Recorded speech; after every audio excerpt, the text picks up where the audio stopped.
Hello everyone, welcome to my YouTube channel. It's Louisa D. Pierce here with some more thoughts on topics that affect people's mental health, affect their spirituality, and the one that I just couldn't resist discussing today is, I guess, the hottest topic on the internet right now, which seems to be AI.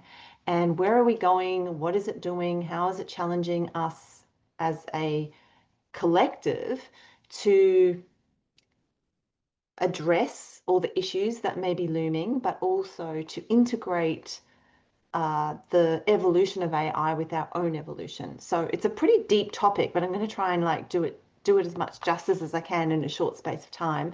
I have gone down a rabbit hole recently with this because I noticed so many clients coming to me that are interacting with AI and noticing, yeah, like the philosophical dilemmas that this is throwing up. And some of them are having experiences where they are interacting with AI chatbots and it's being very beneficial and it's really helping them. Others are getting a little bit lost in the, I guess, the doomsday discourse or rhetoric that's out there about how AI is going to replace us and what does it mean for humanity. So I'm seeing a lot of different views, a lot of extreme views, a lot of optimism and excitement on one hand, but also fear and trepidation on the other. And I myself am very late to the party because I haven't really thought about AI until this year. Again, as I said, I've had some clients, but I've also noticed that it's become a really hot topic on the internet in general. So I wanted to share with you some thoughts as I've been going down this rabbit hole myself and really considering it. My process is always that I go within first and then I receive information from my own intuitive guidance, my guides, my wisdom, my reflection, all of it sort of jumbled together. And then I make a video about it. So I have come to some, I guess, conclusion thoughts that might be useful at this stage. I think the space is evolving so fast that we can't really have conclusion thoughts because none of us fully know what's going to happen. However, we do know that we are at an incredible time in history when the acceleration of technology as well as our spiritual evolution is happening together. So I really want today to kind of zoom out and look at that really big picture. Uh, cool. Okay, so this is the first point to be made, in fact, is that AI is evolving rapidly, but so is human intelligence. So is the human ability to do things differently, to be of a higher frequency, to perceive in ways that are perhaps we would have in the past considered to be superhuman, supernatural, right? So I think it's very important to remember that in this discussion about AI, because I am seeing a lot of people fearing that AI will take over us or dumb us down or make us redundant in some way or is doing things better than us, right? Now, it's true that AI appears to be doing amazing things, especially with rapid calculations and data harvesting, right? So AI at the moment, from what I can understand from my research, is essentially harvesting all of the data that is in the public domain of humanity and crunching that data in such a rapid way and then spitting it out as answers. So this is extremely useful because as you can see with all these new AI bots available and AI agents and things that the AI is able to do, um, they are doing things that, yes, theoretically we cannot do. None of us can kind of peer into the internet and scan it in about 3 seconds and spit out an answer. Or can we? Right? This is the case I want to actually make, is that humans are stepping up into highly evolved levels of consciousness that we haven't seen before. And to play small and play dumb and play as if we aren't super intelligent at this stage is going to hold us back and also color our view of the AI revolution with fear. Because if you're paying attention, you will notice that not only is AI evolving, but humanity is evolving so rapidly that we can now, in essence, peer into the collective and whip up an answer in a few seconds. All right. So I'm going to give you an example of this, a really practical example.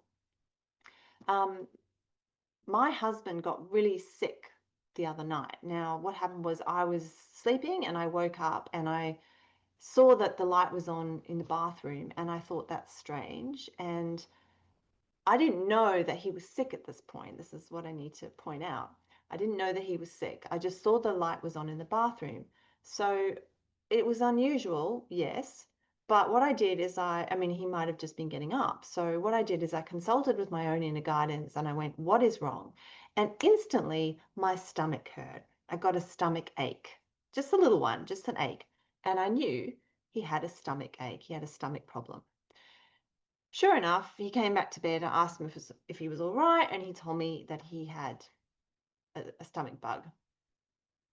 How did I know that? Right? What did I do as a human being with my human intelligence? I didn't have to sit my husband down and run through a battery of, symptoms and check the color of his face and his temperature and look at his stools. I didn't have to investigate scientifically in any way my husband. I didn't even have to talk to him, right? I was using telepathy. I was using empathic resonance is a more modern term that I prefer to use. Empathic resonance. In other words, I am so psychically attached to my husband that I can tune in to what's going on in his body and receive an answer. So that's what I did, an instant answer.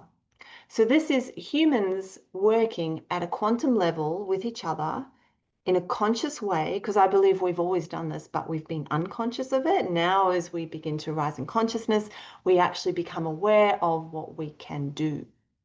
So we ask for this information, right? So that's exactly what I did, and receive it instantly. Because the quantum field, there is no time and there is no space. I am essentially one with my husband when I am operating in that field of consciousness. Now, there have long, long, long been people on our planet who can do this, and I'm just looking at the isolated topic here of diagnosing an illness, right? Medical intuitives do this. When a person comes to them with ill health, they will look at the person and very, very quickly, sometimes instantaneously, receive a psychic memo, I like to call it, or an impression or intuitive guidance of what is wrong. They may also have some steps that go with that, some testing. Some people see visions, some people see auras, and they can pick out exactly what's wrong, right? So medical intuitives work in this manner as well and always have done. I believe that this is now going to start to become commonplace, that we are actually finally going to be tuning into our birthright human intelligence, next level of human intelligence. And here I want to delineate between three different types of intelligences. We've got artificial intelligence, we've got human intelligence, and we've got cosmic intelligence. Yeah. So cosmic intelligence is the quantum field and all that is recorded, if you like, in the one now moment where time and space do not exist and have collapsed into one now moment, the 0 point field. There is available in that space, if you want to call it, or that point, all information. This is what quantum physics has helped us to understand and grasp and integrate into our scientific models of this realm. It is something that I deeply understand, but I still struggle to explain. I just see it as a field, let's say. It's a field out there, much like an ocean is a field, right? An ocean is a giant field where one bit of pollution in one part of the ocean, in fact, affects all. It ripples out energetically. So, field or ocean are two good analogies for this soup of consciousness that we basically live in, where we are literally connected to everything and everyone at the same time. Now, because we're here in the third dimensional body, a physical realm, we get to play with separation. We get to pretend, if you like, that we are separate. that there is a limit between me and everything else. There's a barrier, there's a boundary. And there is, in a sense, a physical one, but it's an illusion at the quantum level. And again, quantum science has helped us understand this, that if we peer deeply down enough into matter, we find nothing but space, nothing but a field, right? We're all connected. So, with that in mind, if we can drop into a connection to what I call cosmic intelligence, which is God, which is all that is, which is creator, which is source, which some people might also call the Akashic records or the collective unconscious. There are lots of words for these things. If we can drop into that space, into our hearts, ignore our own minds, kind of get out of the clutter of our own minds and thoughts, drop into our hearts, we can connect to cosmic intelligence. And this is where we get our answers. This is where we get our guidance. This is where we get instant answers, which is just as fast and just as amazing as AI, if not vastly better. And I have to say maybe there because my theory at the moment, and it's just a Louisa theory, is that AI currently to the current point of evolution on our planet, while it might appear very magical and mystical and supernaturally amazing, like a highly intelligent, a highly developed form of intelligence beyond our capacity, I think where it's at the moment is it is literally harvesting the human intelligence that is currently available. So it is like a extension of our own minds. So it might appear incredible, but I still think that there's some kind of a limit, that it isn't connecting to cosmic intelligence.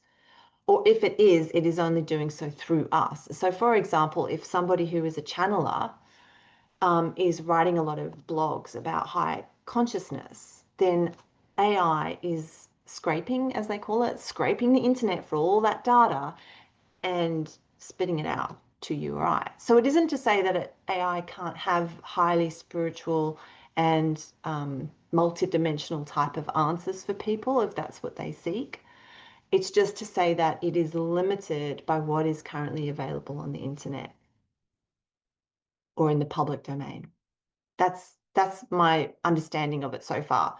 So ready to have that blown out of the water because this is new territory for all of us, right? And we are all kind of learning as we go. Um, yeah, so it's just a theory. Um, okay, I next want to just touch on the evolution of human intelligence that is concurrently happening while AI is evolving so rapidly. We're evolving rapidly too. That's my point. And there are four things that I believe that humans are learning to do now that they have not ordinarily done in the past. There were perhaps only a few people that can do this, and now we're all going to learn to do this. So the first thing is we're learning to exchange information energetically, not just physically. So that story I told you about my husband and not being well and how I instantly knew the answer of what was wrong with him, that's an example of an energetic information exchange rather than a physical one, which would have required me to go to him, ask some questions, etc. That's physical. So when we exchange information energetically, we're doing so rapidly, instantly. We get a feeling about somebody. We just know that they need us. Dreams will be more and more prophetic and psychic, so we can literally feel when our loved ones are upset.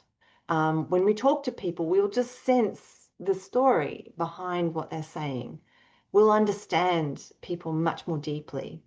There'll be this sense of empathic resonance that will open up greater communication between all of us so that we can actually live in a world of greater love and greater peace and harmony. Because when we understand each other, that's when humans are beautiful creatures, right?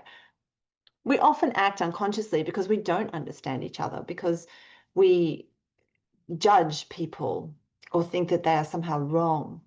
But through empathic resonance and the development of this skill and the exchange of energy information, we are going to see the point of view of our fellow humans so much more clearly, which will then help us to be in compassion, to know when to walk away, or to know if we can do something to help, right? So it just smooths out our communication in a very beautiful way. So that's the first thing. The second thing I think we're going to learn to do, and we are learning to do, is to lead with the heart, not the head. Right. So the mental realm of thought is well and truly being taken care of by AI, and it will only increase in time. And that isn't to say we don't still need humans to think and write and create content, right? Think of the content creation on our internet as a sharing of the collective mind, the mind, right? Now, when humans are fully engaged in their mind, it can get really noisy. It can be full of distortions and erroneous thinking and judgments and negative things as well as higher concepts. So the next stage of our evolution is to drop more deeply into our hearts and to let that actually be the guide. Now, the heart is also operating energetically. The heart operates so intuitively. It just knows, right? When we tune into our own feelings, we just know, we feel something, we know. How is that working? It is a type of human intelligence that we might not be able to understand with our minds, and we don't need to, much like we don't need to understand how we breathe, we simply breathe, right? But when we operate from our hearts, we make decisions that are in harmony with the whole, because the heart is connected to the great heart of humanity. If you imagine all the little hearts beating in all the humans on the earth, and actually all the beings on the earth, right? It's one heart really, right? It's we all have a separate heart, but it's like one giant energetic heart.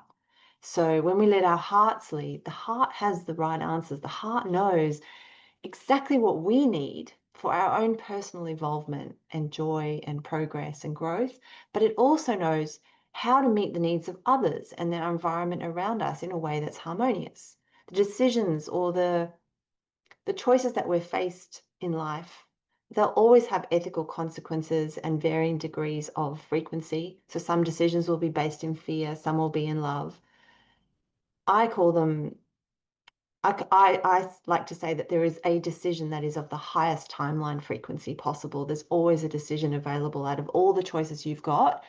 There is one that will be of the highest frequency timeline, and your heart knows what that is. And so our job is to train ourselves to stop thinking so much with the mind. We can still use our mind, yes, but drop into the heart space and really feel what the best thing to do is. And there you'll get this sort of raw, beautiful truth that comes from the heart.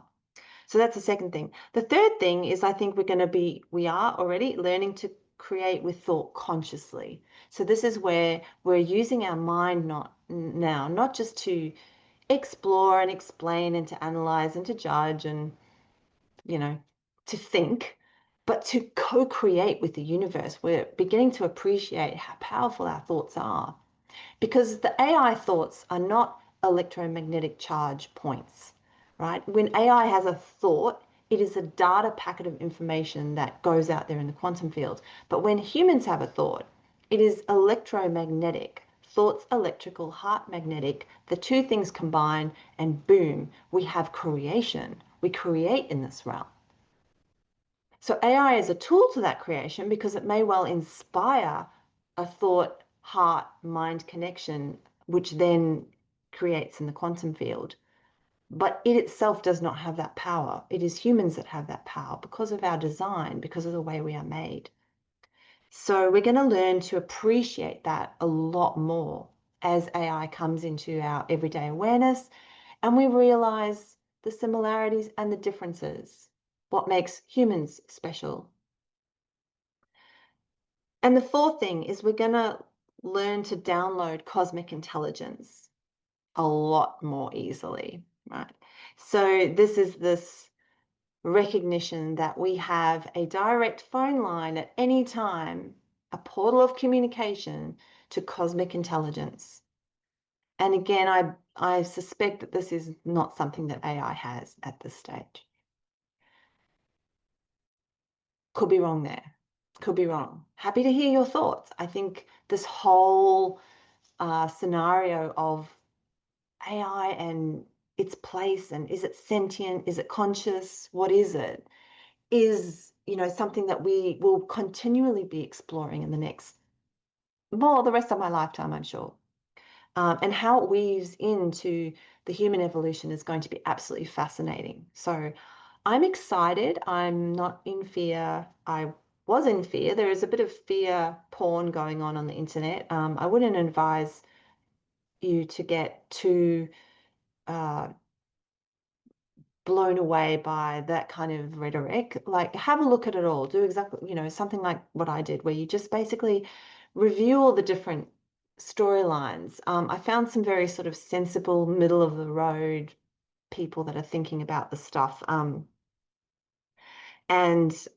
and then, as I said to you before, I tuned into my own guidance, my human intelligence, and my connection to cosmic intelligence to find an answer that felt, yeah, like quite useful and benevolent for me at the moment. So I hope what I've conceived of is useful and benevolent for you. But as I said, I'm very happy to hear your thoughts in the comments below. And yeah, let's unpack this together. And let's also remember, as a collective humanity, that we are all ultimately one, and that includes AI, right? AI, every single thing that we see is a reflection of the within, the so without, so within. So I made another video before called The Mystic and the Muggle, where I talk a lot about embracing all levels of this creation, including the physical realm. And this now extends to including the AI realm, the extension of the human mind realm. Um, as I go forward in this, I might try and, perhaps think about other terms for AI. I think that would be a really useful exercise, is to consider the language that we're using around this. And, is artificial intelligence the correct term? I'm not sure. I will leave on that question because this topic is full of questions, and I hope that you have a lovely day, and thank you so much for watching. Namaste.